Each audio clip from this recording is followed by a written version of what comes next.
DSP Compensation EQs.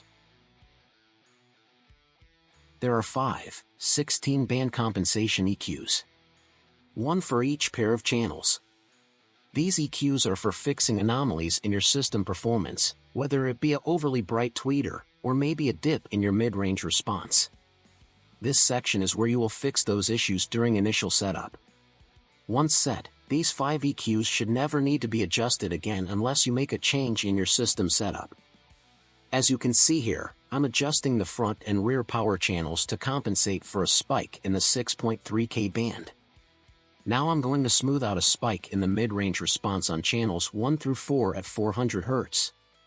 I am simplifying this for instructional purposes, but if you are using an RTA for setup, this process is very easy. You will have a graphical representation of what needs to be corrected. Finally, channels 5 and 6. There was a slight dip in the 160 to 250 Hz range and a spike around 6.3K. So I will boost and cut where needed to flatten the response.